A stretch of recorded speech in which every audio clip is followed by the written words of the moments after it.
Welcome to Heavy Soul, a new music venture on Sports Radio Birmingham with me, the Gabbie, bringing you real music by real musicians and supporting B1%. On tonight's show, I hook up with the Spitfires, who play the Deep Joy event in the Red Lion in Shirley, in the heat of the moment, at the birth of a dream.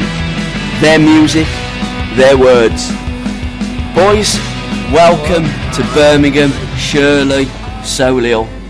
How's things? One of the greatest things ever to come out of Watford. A three-piece band, very similar in look, in sound, to my heroes, the Jam and Paul Weller, but also very, very different as well.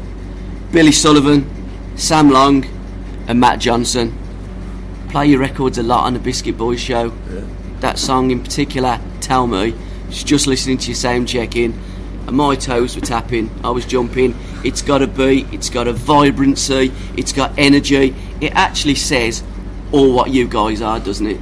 Yeah, I mean, we don't really like it, to be honest. But no, it was probably one of the first songs we played together. Yep. And I think we've progressed far more since then. It's evolved since then, Yeah. We've sort of developed our very own sound. Yeah. That's just sort of straightforward, I don't know, punk rock or whatever. Yeah, I mean, it's a good. I think it's a good pop song. It does what it does. It's better songs, I think. It's catchy. I think it was a people now listening to us. Yeah. First time listeners, they like that song. And it's from the EP. I mean, there's 4 tracks on your EP, but there's a difference between what is real to what she can touch and how she feels. Nobody knows just what she believes, but her only certain weakness is me.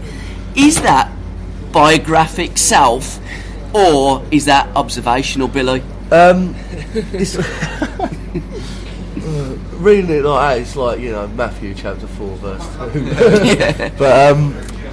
But it was about teenage drug abuse, really. Yeah. When I wrote it, it was legal drugs were massive, and I had a mate who basically got in a really bad way, and the government didn't even know about it until it was too late, really. I think it was that methadone stuff, that meows the press called it. But I don't know, it weren't particularly about me. It was just about, there was a few mates around me that were going through the same sort of thing. I'm too boring to write about, And you do. I mean, you are the singer and the songwriter. Yeah, and I got to say, the EP is absolutely banging. And thanks very much for putting the words onto it. So I think that's important. You've got something to say. Yeah. With your lyrics, that's what a song is. It's poetry put to music, and you're saying something. You're having it. Unlike a lot of what's going on today, some of it's even in foreign languages that you haven't got a clue what it's all about. Yeah, you're connecting. I mean, for us, it's like if I didn't think that my lyrics meant something, or the song itself meant something, I was talking about something, I wouldn't bother at the end of the day. I'm not here to write about butterflies and fields or whatever. Yeah, you can be from any part of the country. Exactly. Be from any part of the world to write a song about nothing. And some people have made a lot of money out of doing that, but it's not what we're about, and it's not what I want to write about. I want to write about things that hopefully people can identify with. And the name Spitfires, where did you get it from? Who came up with the ideas? Come up with it when I was about 11. Yeah. And I was 11, and I was obsessed with the whole mod thing and the target on the side. And, it's not really any depth to it. It's just a name. Are you still obsessed with the mod thing? Because I am personally. Yeah, I am. Without doubt. Sometimes too much, but Who's your influences? Who's your heroes? Is it the obvious? Yeah, but it's like it's been expanding more. I'm into Morrissey. I'm into Alex Turner, and the Lars and things like that. Stone Roses. It's not just. A lot of mods are sort of they listen to that sort of music. That's it. Nothing past 79. Someone tells them, "Oh, go and listen to this track." Oh, Well, that's not mod, you know what I mean? Don't have to be so close-minded, really. Yeah. We don't think of mod as a genre. We think of it as a sort of. It's like a DNA, really. I think of it anyway. It's almost like OCD in a certain way.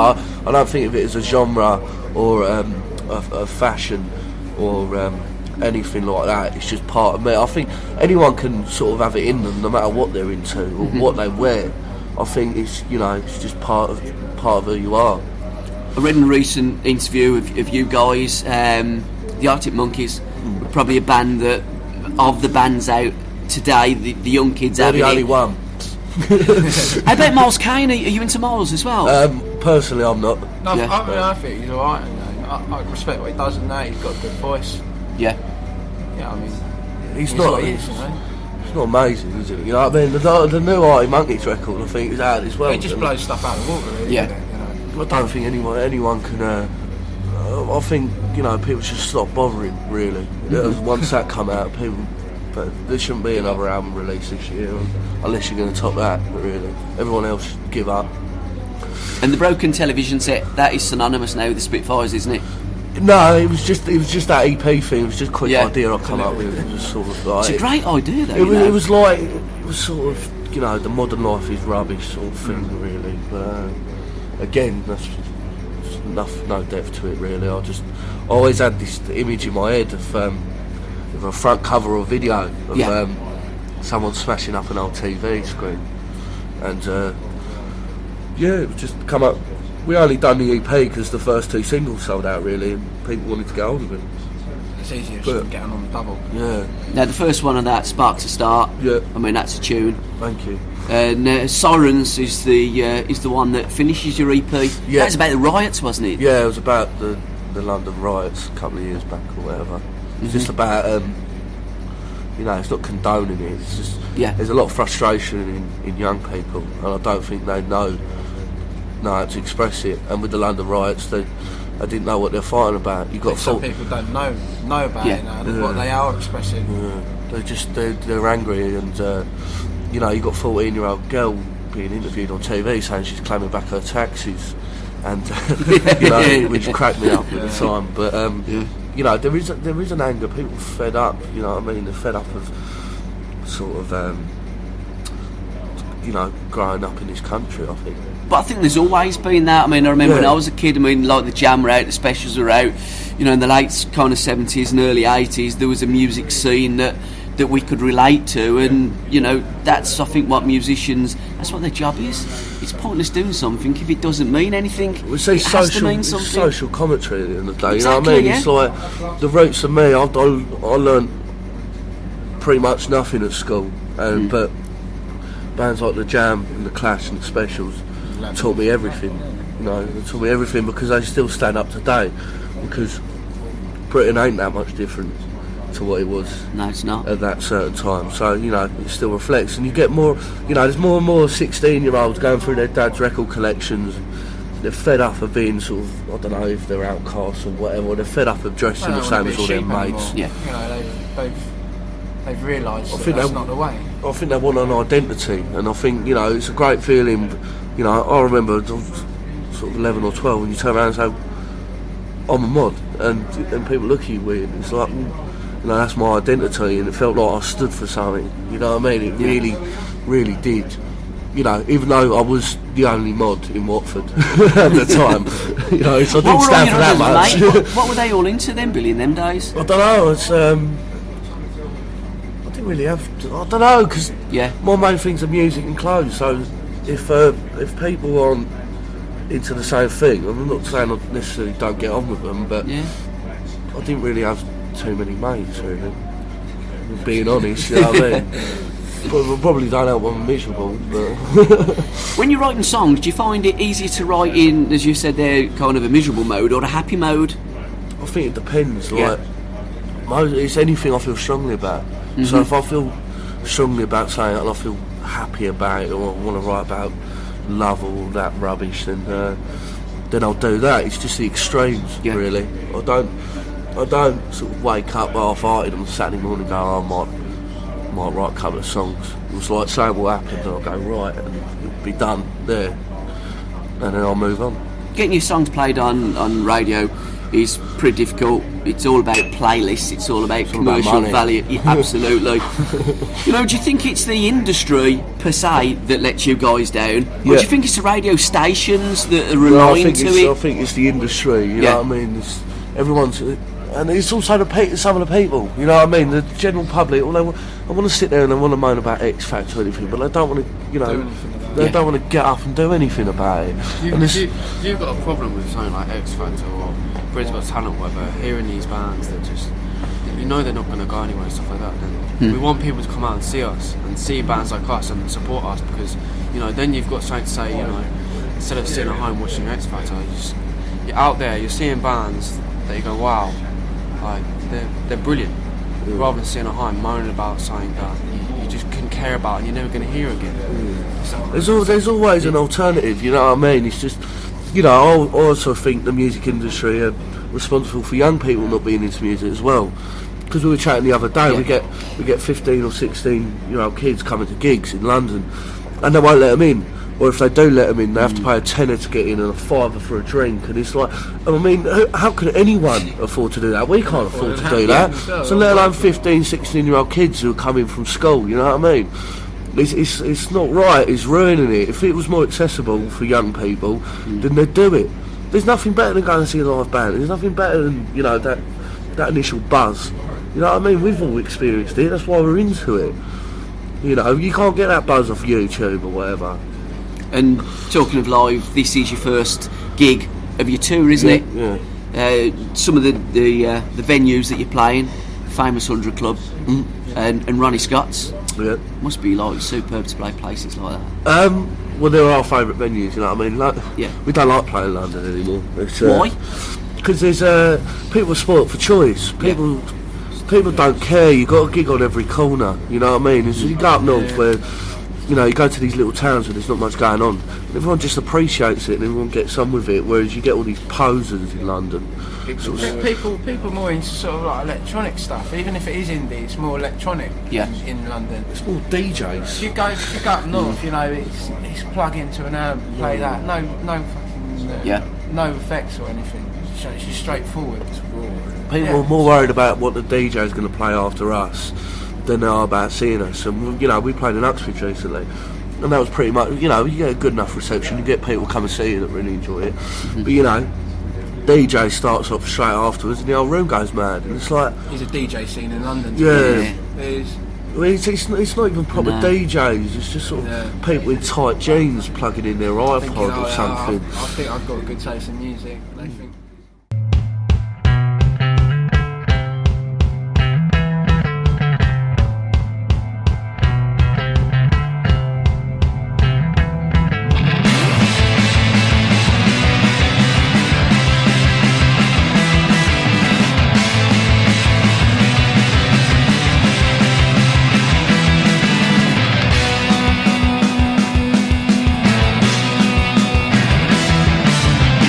I feel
It is absolute bullshit, isn't it? And they've all got beards. You know, you're the same set every weekend. You know, it's the same songs and that. You know.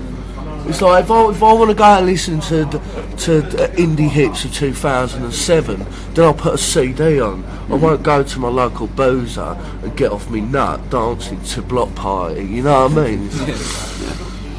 3rd of March, big day for you boys. New song coming out. Tell me all about it. It's a double A side. Yep. I'm holding on and Relapse. Recorded, I don't know, about a month ago now, I think. It's coming out on Cooking Suit Records. It's our first release on vinyl. We do 7-inch vinyl as well as CD, and it's really, really good. Is it different from your other stuff, Billy? Yeah, Or, yeah. Definitely. In what way? In what manner? It's a lot darker. It's a lot more intense, I think, in a way as well. But Much more of a mood to it, rather than the Tell Me and the Sirens, for example. They're kind of a bit more in a major happy key, whereas you got Relapse. It's very dark. They're both songs about sort of. Well, they're both songs again about. I've carried on the theme of teenage mentality really from the last single, but I've gone more into the depths. I'm not writing about kids while they're out. I'm writing about kids on their way home, and when they're drunk and their girlfriend don't love them and they're skinned and they've got nothing to get up for on the Monday morning, and that's where I'm trying to click into, and that's what the two songs are about. But they're a real progression from anything we've done, I think. Anyway. I think it's finally where we sort of gain our own completely own sound. Yeah. We grabbed a lot of influences from sort of the first two. This one we've really we've just sort of done what we feel is natural. Yeah. And it's come out in the record, really. And they're both quite new songs as well. I mean, the last singles, they've all been songs I've had knocking about for a couple of years or whatever. These two were written sort of last 8 months or whatever. Yeah. And we've developed as a band since then. I like to think I've developed as a writer since then. So, it's just better. And you've played with some. You've hooked up and supported some bands. One I noticed was From the Jam. Yeah. How did that go? That's alright. We've played with them a couple of times. Did you communicate with them? Did they have much of a dialogue with you? Bro seems alright. Russ is a nice fella. They're nice, but You just get on with it. You know what I mean? You don't. I mean, my personal mentality is I'm not really a big sort of. I won't call them covers because you've obviously got an original from the band, but essentially they are doing covers. But I mean, all support goes out to them. I love seeing them and that, but it's just not supporting. It's not my playing covers is not really my thing, really. I mean, at the end of the day, I enjoyed the stuff that Bruce is writing currently more than the old jams. Back in the Room, that's a great album, innit? When he plays all them tracks, everyone seems to walk out. And they're the tracks that really stand out.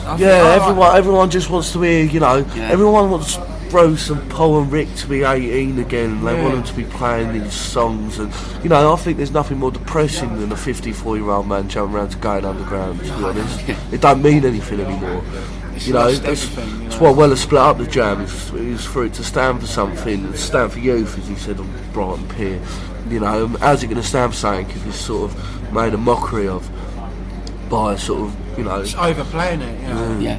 You hear them songs that they're true, they about youth, and why would they're not going to mean anything new by being played by sort of middle-aged fellas. They're just, I don't know, this, don't get me wrong, this ain't a dig at Bruce or anything like that, you know what I mean? It's just a general sort of thing. It's the same with any band I like, same with the Clash and especially, I couldn't think of anything worse for those bands to get back together.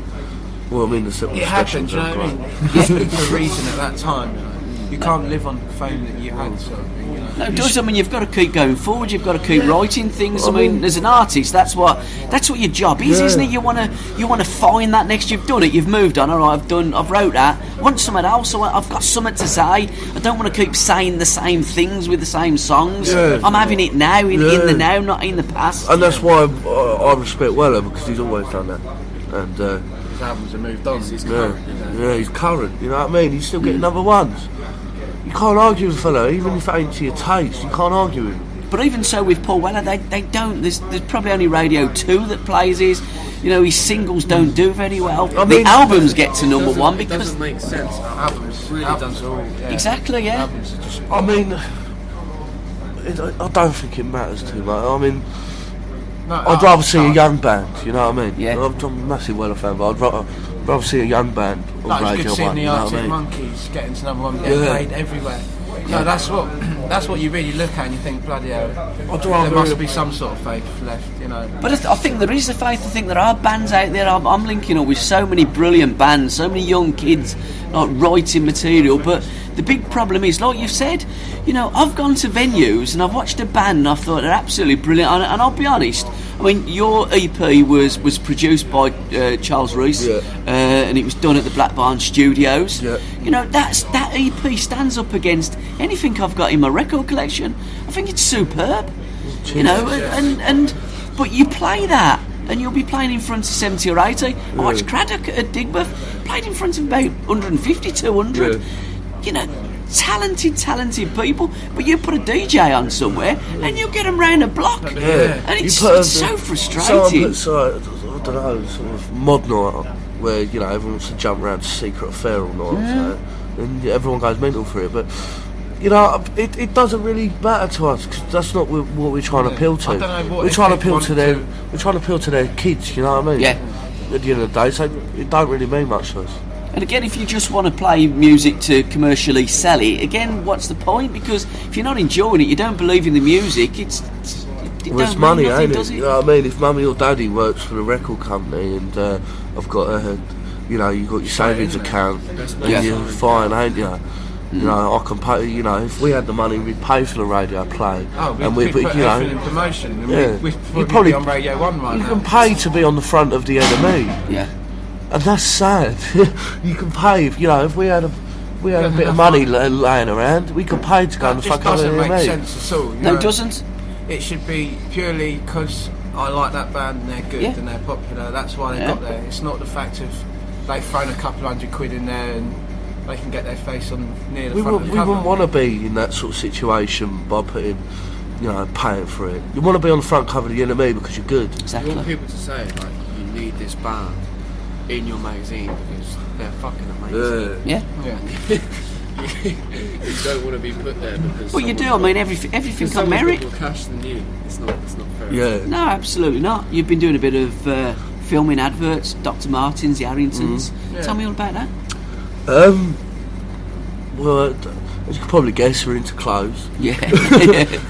So, you know, we've had a couple of us get involved with a couple of companies, Merck London, Dr. Martens. We've done a thing for Barracuda, and you know, they just sort of stand apart. It's great to be involved with companies, you know, that we wore anyway. You know what I mean? And something like Dr. Martens, which is coming out in July.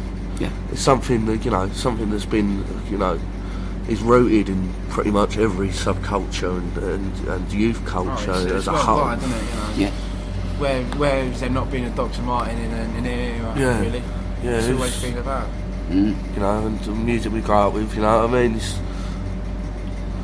Festivals It's good. this summer. You're playing at the Modscar, aren't you? Meduska. yeah, we are. Yeah. Will that be your third visit to Birmingham? Because you were at the Air and Nouns with the Stone Foundation last Our August. third. And that's Yeah, when I more, first got hold of you. Oh, we come here before about a year ago. played here. Oh, okay. Yeah, about a year ago. So you're no strangers to Birmingham. How did you find Birmingham? Well, normally the manager finds it on the sat nav. You've got a decent manager. I mean, he puts a lot of time and effort into you boys. He's a good lad, Eddie Stew. He's alright. And he, He's a good lad, you know. Yeah, He he's treats us alright. well. yeah. He looks after us, you know. He makes He's sure like- everything's going all right. He's like a everything's- big cuddly teddy bear. And festivals, how do you fancy them? It's different to playing Yeah. little Gig, gigs in you know what I pubs mean? and that. It's a gig.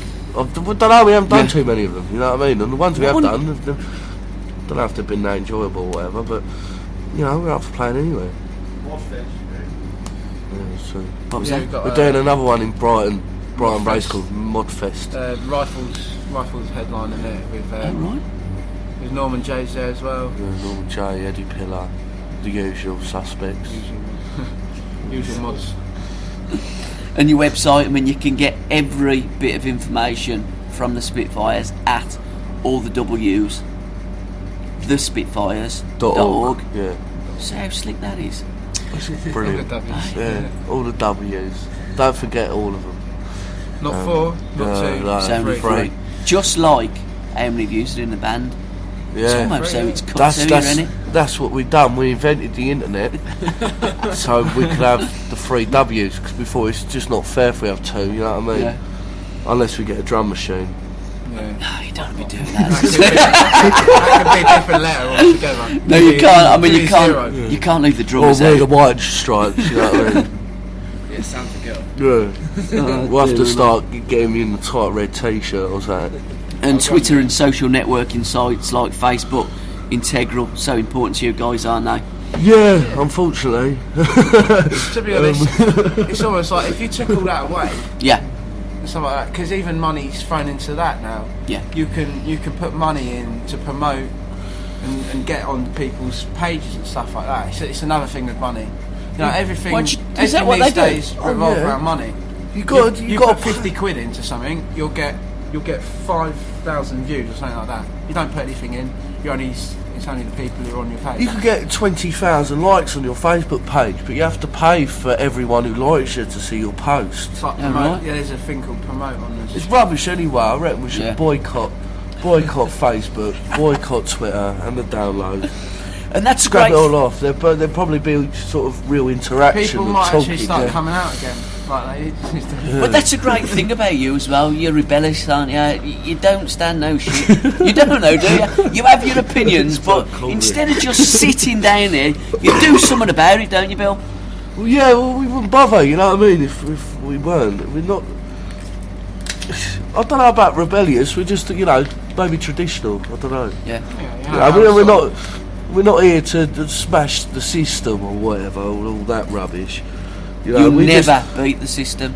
You can try and get even, I don't know. but you'll never smash it. You'll never beat it. They're bigger than you. That, didn't they? I think everybody's I learned don't that. think it matters, you know what I mean? Yeah. It's just, we've got a traditional outlook on music, 'cause, you know, we have maybe traditional taste in music, but mean, it don't you really, sort well, I don't know about rebellious though, you know, we're not smashing up You anything. sort of look at like, bands like the Kinks and that, you know, Yeah. like with Village Green Preservation Society, it didn't chart because it was so ahead of its time. And People didn't understand it. People just didn't understand what they were going on about. And when it came around, it charted again. Yeah. It shows you. You know, they're a great band. They're sort of traditional, sort of English. They show what is actually great about England. I think that's what needs to be done. You know, all this sort of American culture that we've sort of been ingested Adopted with. Little America. It's sort of like we're America's little pet almost, and we need to be independent. Yeah. You know, we're our own country, and we're not America. Do you do much politics? We deal with street politics Yeah. Yeah. and youth politics, not party politics. We're I not. think it's the best kind of politics to, Well, you know, to get involved with, because we don't that's- understand any of that rubbish. I don't think anybody does, Billy, to be honest. You know, we understand what's going on around us. I think that's what we talk about.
cannot hear the sirens.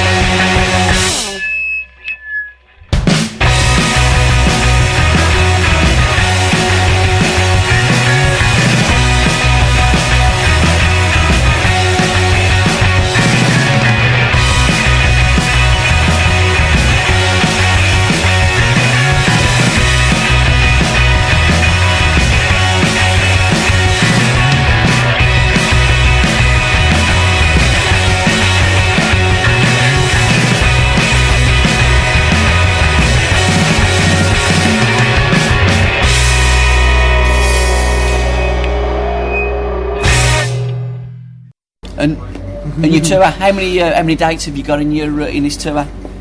About a dozen, 14, up and down the country. You're all over the place, aren't you? Glasgow. Yeah, something like that. Yeah, Dublin as well. We're going to this year. Spain. Spain. You Spain is a big one. Oh, right. Whereabouts in Spain? What are you doing in Spain? We're doing some festival In Bilbao. Oh, right. Okay. Region. Yeah. Should be right. We're looking forward to a weekend of drinking. Summer birthday.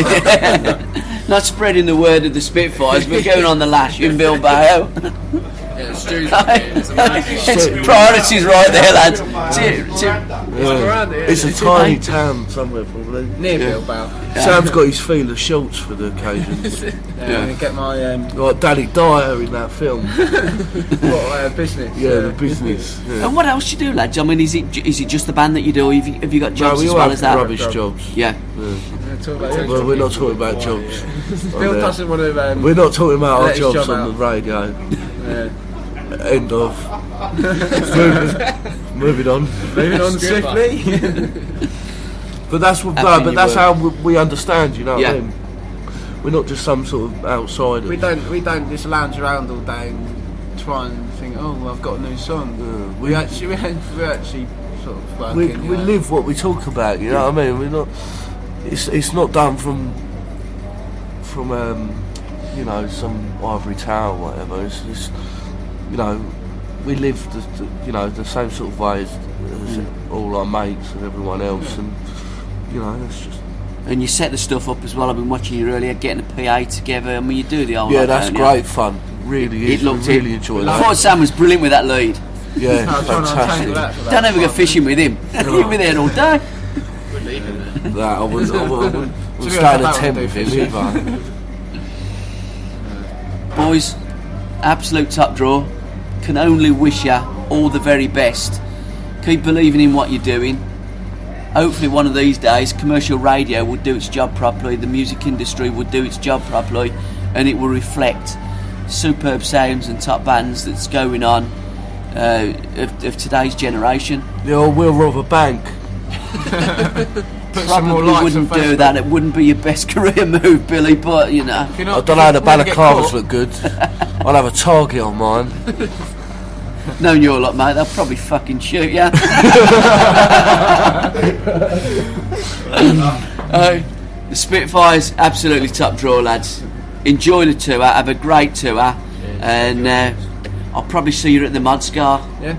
or is it Moduska? Meduska, I don't even know. whatever you 28th of call it. June. 28th of June. Oh, right. It's, I believe it's at somewhere in Birmingham. Birmingham Rugby Club. Are you into rugby, your football and stuff? No. No. I was, me and Matt probably into Yeah. it. Well, you're into it, weren't you? Like fans of Yeah, certain Chelsea, teams that aren't doing very well this year. United. United. I'm into synchronised swimming. Oh, so you're a volleyball, big volleyball. typical London, typical Man United fan then living in No, London. he What? is, yeah. Yeah, I've got a Do you know where Old Trafford is?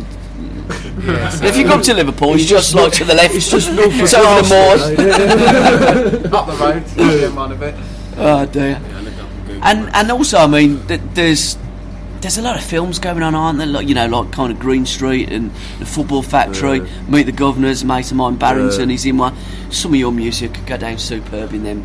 Yeah, but Casual. you know, we're not Yeah, into exactly. that sort of thing. No, you're not. But that's the kind of music, isn't it? That It's just up and at it. glorifying violence, If people really. want to grab onto that and do what they want with it, you know, we're not putting messages in anyone's mouths. Yeah. If they want to like it, they can like it. Yeah. We don't care who likes it, really.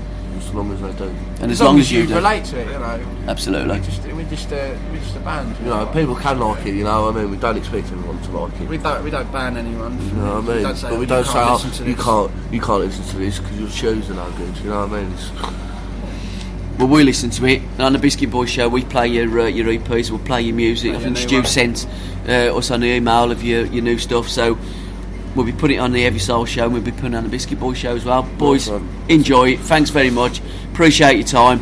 I'll tell you what, it's bloody cold out here, isn't it? We're going to get a pint. Fair play. Cheers, boys. Right, thank you. mate. Have a great time. Right, cheers.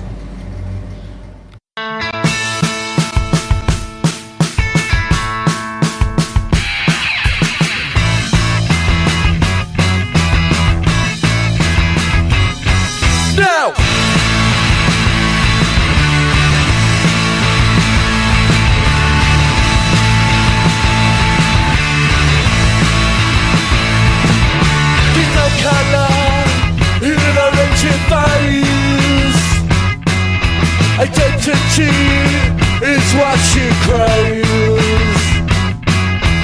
Never to breathe, not even a word to judge when I move my turn.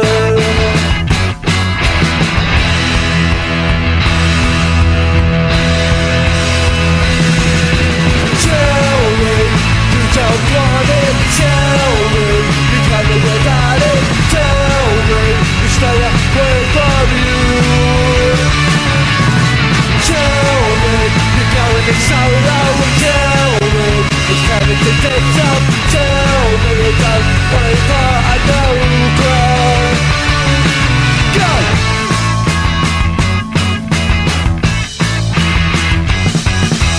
There's a difference between what is real to what you can touch and how she feels. And nobody knows just what she believes.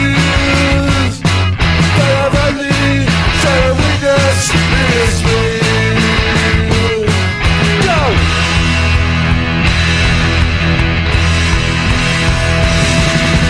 Tell me that you can't stand it. Tell me I cannot think about it. Tell me it's stay away from you. Tell me I don't understand you. Tell me I tried to use you. Tell me I don't wait for I know crowd. No!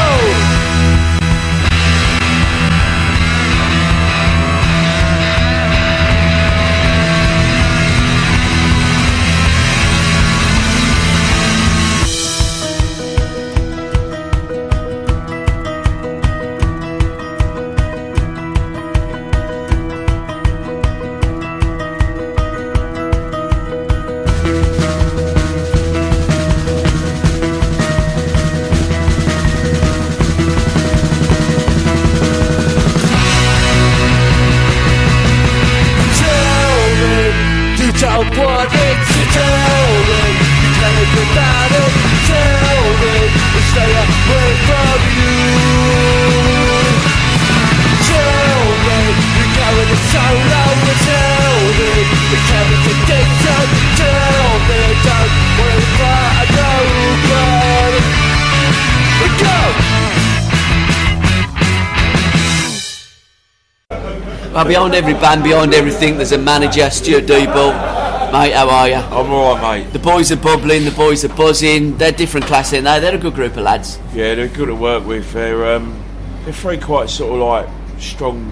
They're strong-minded in their own way. Yeah. They gel, but they're just like, you know, they're just a young generation of what I was and my mates were. You know. Yeah. Just into their music, they're passionate, and they just want to succeed. But they've got that raw talent that will push them a lot further than, you know, just a sort of garage band. Yeah. Well, you can tell that, you know, and with Billy as a front man, you know, it took me a while before I actually really want to say it, but I think he's one of the most inspiring young frontmen in a generation. You know, someone said to me, he's almost like the Liam Gallagher of like, you know, this sort of era. You know, it's different from Liam. Liam's a totally different sort of character, but he's got that self-belief, he's got that will, and it's either his way or the highway. You know, so to work with someone like that, it's an honour for me. You know, they're good.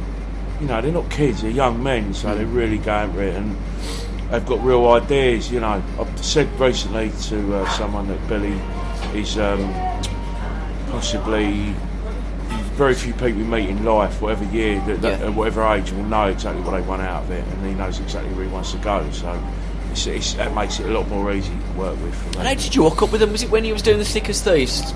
No, it was a weird one because I knew about him. I heard of a band that come from Watford called Spitfires, and my wife's from Watford, so sort of took a little bit of interest. But I heard a couple of things, and I wasn't really too struck with it. But then I saw a couple of pictures of him.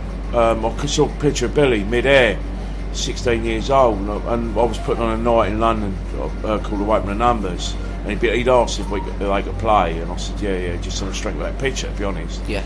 They come and played. There was a different band in 4-piece. Still wasn't 100% convinced until they went to Blackburn and done the first single, Spark the Start, and then I thought there's something happening here. They're different, different class from what I saw before and what I heard before. I thought they were just a garage band. But I didn't know Billy too well. It was only sort of when I got to know him and that. And then the manager they had previous left.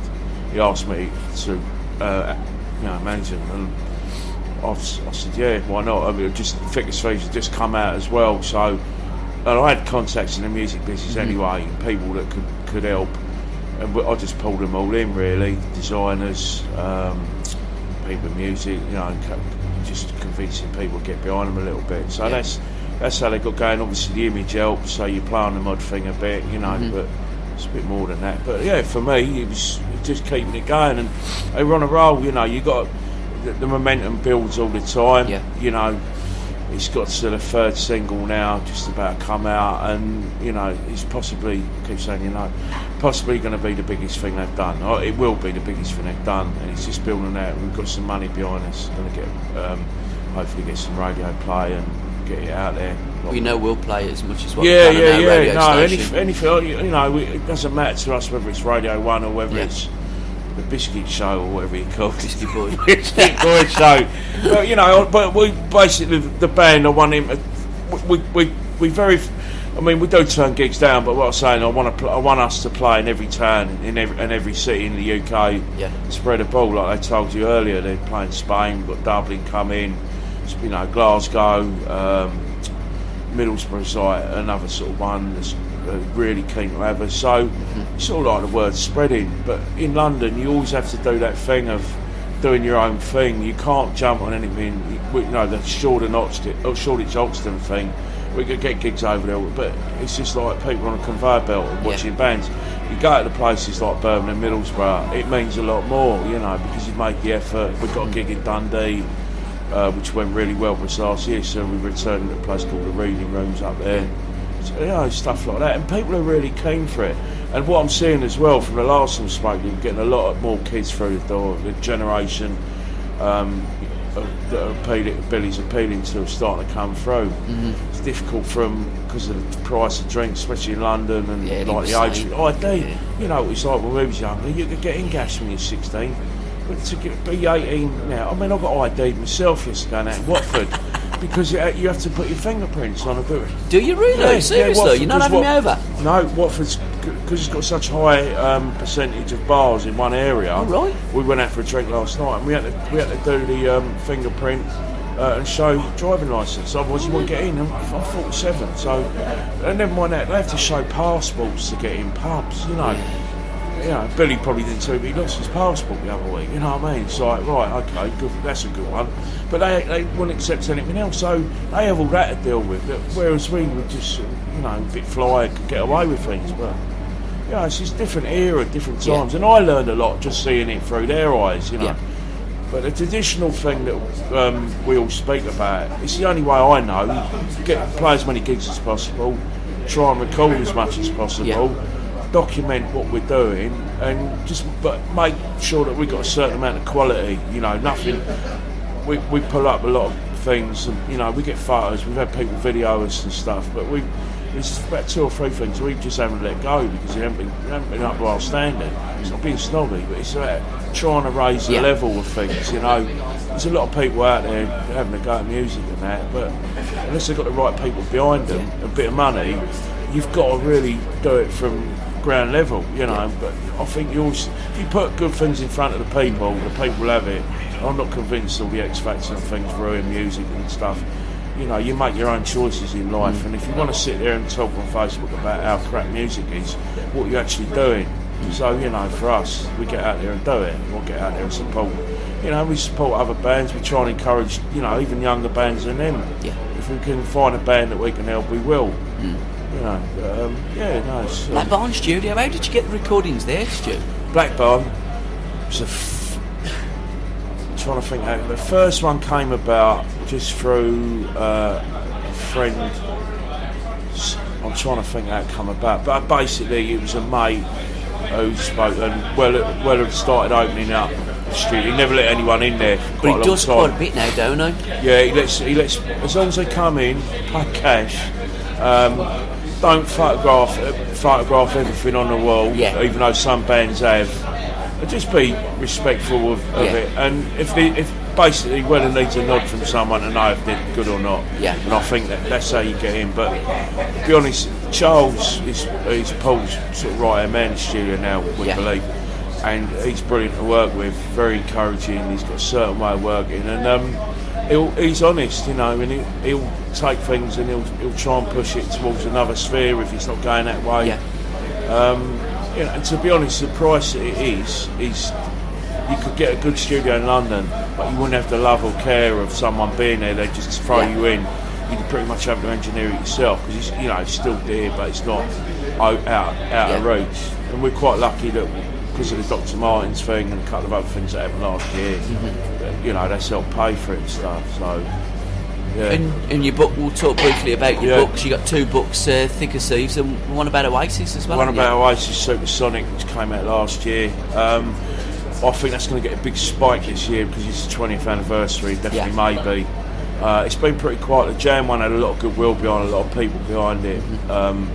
Obviously, it's about a band that are very well loved. I think Oasis only splitting up 3 years ago. People were very scared to get involved. People were scared of upsetting certain people in the band or one person, and no one really got behind. With Jam, we were spoiled for choice with people that really wanted to work with us, and you know, Weller giving us the forward. I think it's fair to just give it that nod of approval. Whereas I think the Oasis book, in a way, is a totally different book because it only concentrates on the first part of the career up to Nebworth. Because it was too complex a story to try and fit in, and we only had 6 months to do it. So I think that's worked, and I think that one will run. It won't have the big leap that the Jam one did. The Jam one's #1 on Amazon and stuff. Whereas this one's been a steady seller, but it's doing really well. We've also done another book, me and Snowy, called Personal Situations in London Clubland from Ronnie Survivors. And that's just on a smaller scale. That come out on a small independent UK publisher called Countdown, who just basically pick on sort of youth cultist type stuff. But that's a slow burner, but that's doing really well. And there's talk about that being made a documentary for possibly like BBC4 type thing, because London clubbing hasn't really had the insight that it should have. You know, you're talking 50, 60, 70 years of life change, attitude changing, and sort of the way that clubs sort of like Punk, the 100 Club, and all them other clubs, the Roxy, Acid House, coming, wasn't born in London, but had much as to say as anyone else across the world. So, that'd be good if that come off. I don't know how much involvement we'd have, but the book's there as a template, if you like. But so but the Spitfires are my thing now. The book writing, we've got to work as well. It just takes up too much time. And you mentioned a title. Away from the Numbers. Away from the Numbers, What a song that was. Brilliant. Well, I think that's a venture of yours, isn't it? Yeah, I've been doing a club for about 3 or 4 years, and basically it was all Weller fans got together. I sort of booked a club, and I thought, there's a lot of people would meet up at Weller gigs and that, and I thought, all good people, I thought, let's have a night. So, but that was just a sort of catalyst, and then I just come at the title, Away from the Numbers.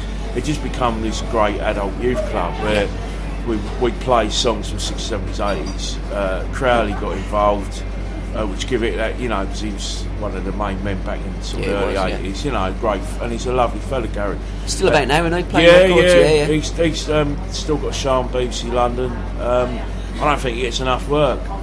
I was talking earlier about the BBC not employing anyone with London accents anymore, you know, it's just, or regional accents, in fact. It's very rare that you, unless it's out for you know, obviously London being the capital, it's really rare to hear London accents on, especially on London. Well, not so much London, but across the BBC network.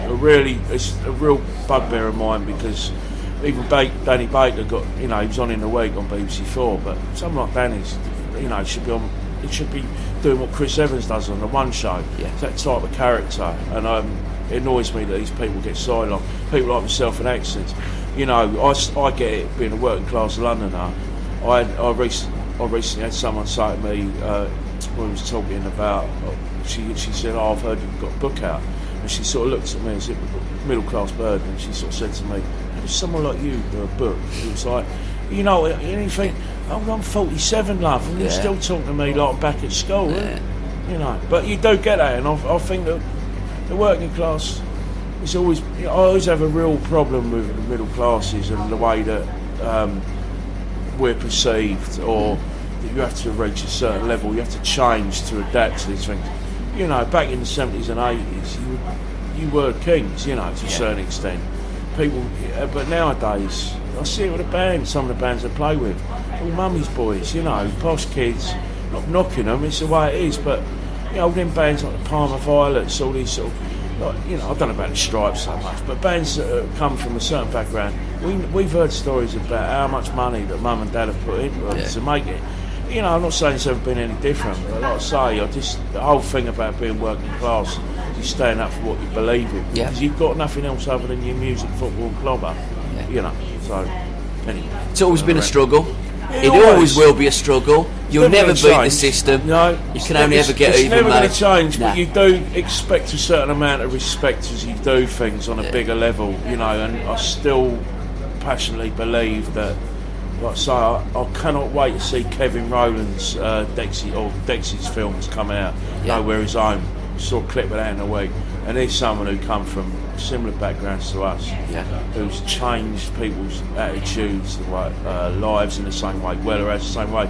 Like, people give Strummer a lot of stick for being middle class and a diplomat's son, but you know what, I'd rather be in a loving working class family than have some sort of diplomat's son where he was it always annoys me, the clashes I've seen in some sort of middle class band, and then nothing like that, you know.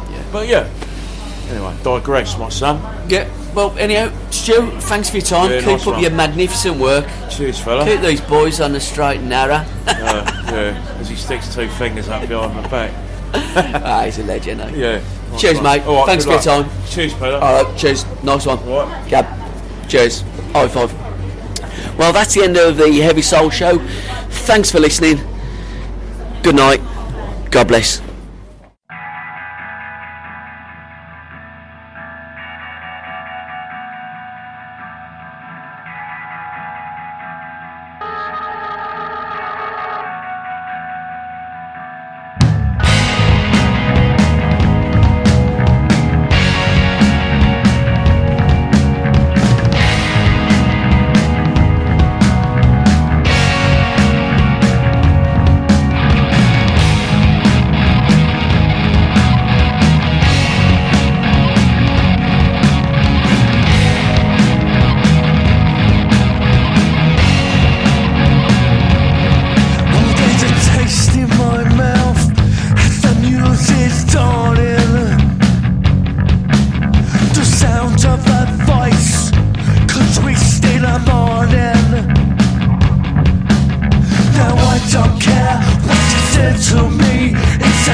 skies, but you're pissed